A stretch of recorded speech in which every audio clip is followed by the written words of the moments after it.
Million കണക്കിന് പുസ്തകങ്ങളാണ് ഇന്ന് ലോകത്ത് പ്രസിദ്ധീകരിക്കപ്പെട്ടിട്ടുള്ളത്. അവയുടെ പേരുകളൊന്നും ആരും ഓർത്തു വെക്കാറില്ല.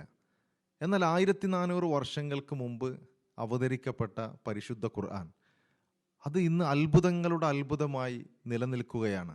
ഒരു വാക്ക് പോലും അതിൽ നിന്ന് മാറ്റേണ്ടി വന്നിട്ടില്ല. ഖുർആൻ ഒന്ന് റിവൈസ് ചെയ്യേണ്ട ആവശ്യമുണ്ടായിട്ടില്ല.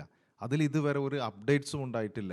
അവതരിക്കപ്പെട്ടതുപോലെ ഇന്നും നിലനിൽക്കുകയാണ് പരിശുദ്ധ ഖുർആൻ.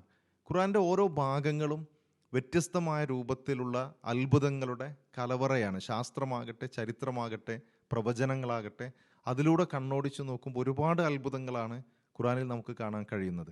അതോടൊപ്പം തന്നെ പരിശുദ്ധ ഖുർആൻ ഒരു ഹൃദയം തകർന്ന ഒരാൾ ഖുർആനെ സമീപിക്കുകയാണെങ്കിൽ അയാൾക്ക് ഖുർആൻ സമാധാനം നൽകുന്നു. തെറ്റുകൾ ചെയ്ത ഒരാൾ ഖുർആനെ സമീപിക്കുകയാണെങ്കിൽ അയാൾക്ക് എങ്ങനെയാണ് അതിൽ നിന്ന് മോചനം ലഭിക്കുന്നത് എന്നും അയാൾക്ക് ജീവിതത്തിൽ ഒരു പുതിയ പ്രതീക്ഷ ഖുർആനിലൂടെ ലഭിക്കുകയാണ്. നിരാശയോടുകൂടെ ജീവിക്കുന്ന ഒരാൾ ഖുർആനെ സമീപിക്കുകയാണെങ്കിൽ അയാൾക്ക് എങ്ങനെയാണ് ജീവിക്കേണ്ടത് എന്ന നിർദ്ദേശം പരിശുദ്ധ ഖുർആനിൽ നിന്ന് ലഭിക്കുകയാണ്. അതുകൊണ്ട് തന്നെ ഖുർആൻ ഇന്ന് അത്ഭുതങ്ങളുടെ അത്ഭുതമായി നിലനിൽക്കുമ്പോൾ നമുക്ക് ആ ഖുർആനിലേക്ക് അടുക്കുവാനും ഖുർആനെ അടുത്തറിയുവാനും ഖുർആനിലെ നിർദ്ദേശങ്ങൾ ജീവിതത്തിലേക്ക് കൊണ്ടുവരാനും നമുക്ക് സാധിക്കേണ്ടതുണ്ട്.